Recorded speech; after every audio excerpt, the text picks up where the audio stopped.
Pemirsa, kita lanjutkan dialognya. Bang Syamsir mungkin mau menanggapi. Tadi dikatakan bahwa polisi sudah melakukan segalanya secara hati-hati begitu ya. Tanggapan Anda gimana, Bang? Ya, seperti yang sampaikan Pak Ito tadi, tentunya polisi maupun yang melakukan orang-orang yang tetap kita katakan yang dikriminalisasi ini adalah orang-orang yang memang sudah profesional juga di bidangnya. Dalam arti mereka nggak sembarangan juga dalam mengambil data, mengolah data. Sehingga kalaupun proses seperti sekarang ini, polisi yang memang hati-hati sekali ya dalam menyikapi maupun mengambil tindakan dalam proses hukum dari dugaan ijazah palsu saudara Joko Widodo ini, mereka itu juga tetap melakukan pencarian.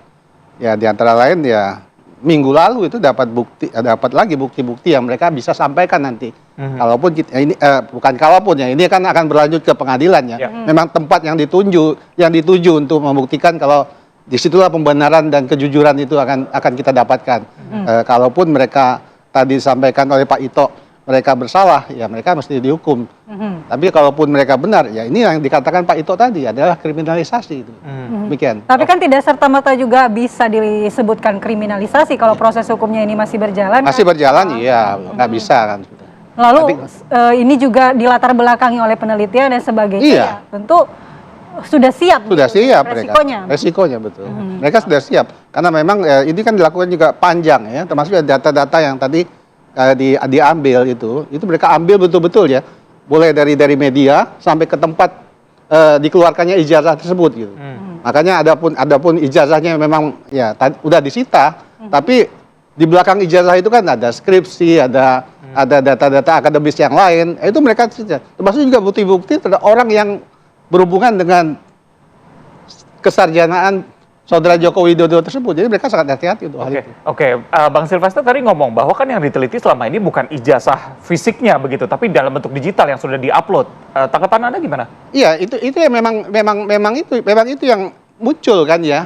Kalaupun kemarin ijazah itu disita, itu baru kemarin kan 2 hari yang lalu itu kan. Jadi sampai pun pada gelar perkara khusus yang kedua kemarin, itu ijazah asli pun tidak dimunculkan. Tidak hanya itu, digitalnya aja tidak dimunculkan pada gelar perkara khusus tersebut. Jadi ya jauh panggang dari api ya untuk mengetahui itu. Cuma yang jelas kalau apa yang disampaikan oleh dari Sandi ya itu ya, itu yang memang diteliti oleh mereka itu. Oke, Bang Silvester, dalam pokok pemeriksaan kemarin, Bang Silvester tadi juga sudah memberikan sinyal bahwa tersangka ini sebenarnya sudah diketahui nih. Kira-kira akan berapa banyak tersangkanya nih, Bang?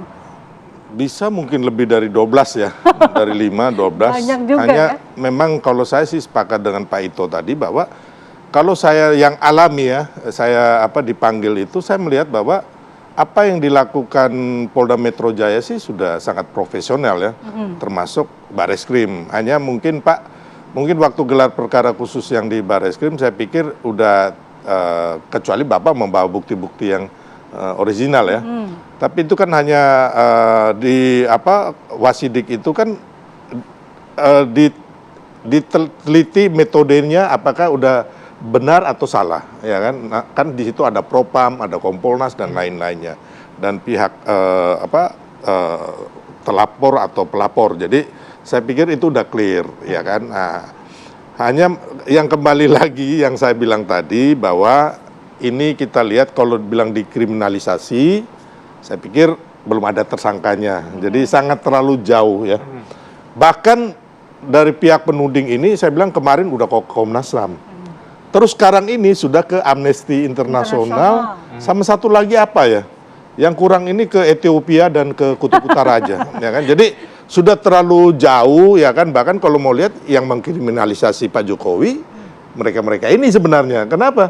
Mereka menuduh orang tanpa bukti gitu loh. Terus udah melapor ke Komnas HAM, melapor ke Amnesty Internasional.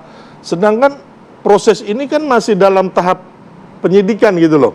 Tersangkanya juga belum ada. Jadi sangat-sangat terlalu jauh. Jadi makanya kembali lagi saya bilang tadi ini udah game over ya kan. Karena ya di Bareskrim udah di case close ya kan. Gugatan di PN Solo dan Sleman udah satu ditutup, satu hampir sama nasibnya.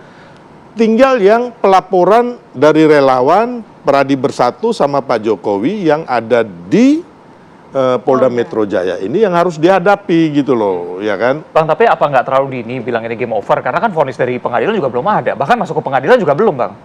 Karena kalau saya lihat dari cerita-cerita yang mengenai pencemaran nama baik, terus fitnah, penghasutan, unsur-unsurnya hampir terang benderang. Gitu. Jadi kalau kita melihat yang saya alami selama ini di dalam bidang hukum ya, ini udah nggak bisa nggak bisa ditangkis. Even pakai pengacara paling hebat di dunia pun dia bingung gitu loh. Jadi yang saya bilang tadi bahwa ini tinggal ada tersangkanya, ada terdakwanya, ada narapidananya. Tapi kalau tuntutan mengenai ijazah palsu Pak Jokowi ini sudah nggak ada, maksud saya gitu.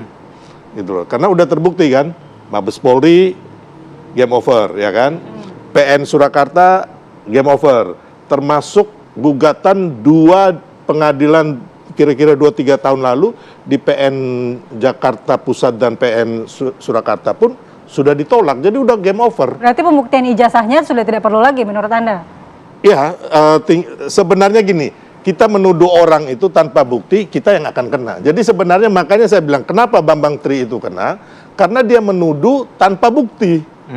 Ya, istilahnya siapa yang mendalilkan dia harus membuktikan ada gium ini benar adanya dan berlaku gitu loh.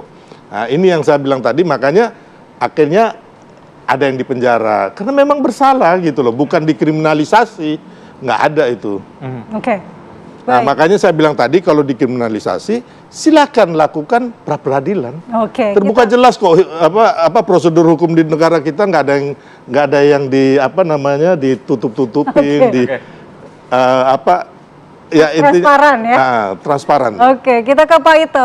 Pak Ito, bagaimana Anda melihat polemik ini? Kemudian masing-masing pihak ini merasa dikriminalisasi. Pandangan dari Pak Ito sendiri, pengalamannya di kepolisian seperti apa, Pak?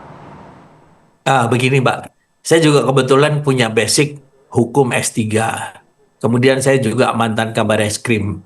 Wasidik itu dibentuk pada saat saya menjadi Kabar Eskrim. Kenapa demikian? Untuk menampung apabila ada masyarakat ya untuk mencari keadilan merasa tidak puas dengan apa yang dilakukan oleh penyidik. Makanya ada wasidik, dan di sana bukan hanya tadi sampaikan Bang Silverster, tidak hanya dari penyidik saja, tapi ada dari Provos, ada dari Propam, ada dari Paminal, ya lengkap dengan ada juga orang luar ahli.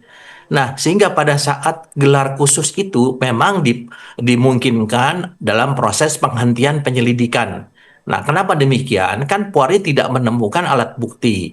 Kemudian kita mengundang bagi yang menuduh itu apakah memang ada alat bukti lain. Jadi di sana bukan pengadilan, kita tidak mungkin memperlihatkan ijazah asli dan lain sebagainya. Tidak, kita hanya mengumpulkan apabila dari penuduh itu memiliki alat-alat bukti lain yang menurut mereka bisa untuk menggugurkan keputusan daripada penyelidikan.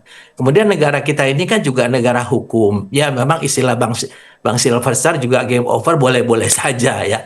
Tapi kita semua kembali nanti pada saat akhirnya adalah akhir dari permainan itu adalah di pengadilan. Jadi dalam proses hukum kan dimungkinkan kalau memang tidak puas dinyatakan tersangka, silakan ditempuh pra peradilan. Berarti kan kasusnya belum selesai.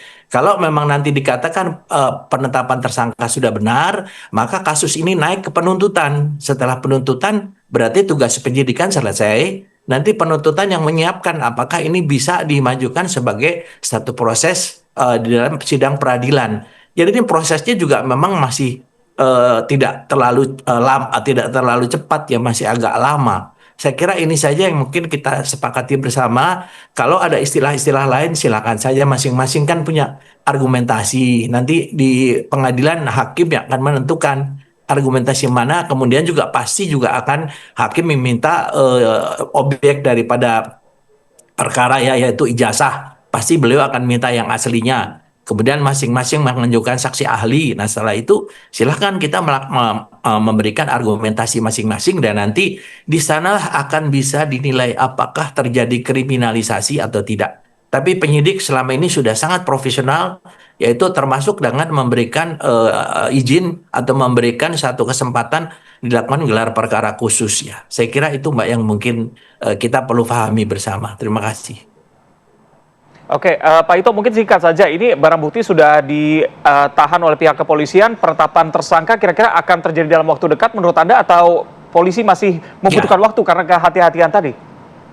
Ya enggak, saya kira kan sekarang kalau memeriksa menetapkan tersangka itu kan harus periksa saksi-saksi dulu. Barang bukti sudah ada, kalau sudah dianggap cukup maka segera kita tetapkan tersangka. Demikian prosesnya. Oke. Baik, terima kasih Pak Ito Sumardi atas waktunya di Apa Kabar Indonesia Pagi, juga Bang Silvester dan juga Bang Syamsir. Meskipun bagi Bang Silvester ini sudah game over, tapi tetap ruang pengadilan nanti yang akan menentukan. Kita tunggu bersama-sama. Dan terima kasih kepada para narasumber. Baik, pemirsa, kita akan menuju ke kabar berikutnya. Ini ada pasca banjir yang terjadi di perumahan Artera Hill 2 Kabupaten Bekasi, Jawa Barat, membuat warga memilih untuk angkat kaki dari perumahan tersebut. Kita akan lihat selengkapnya usai jeda. Tetap bersama kami.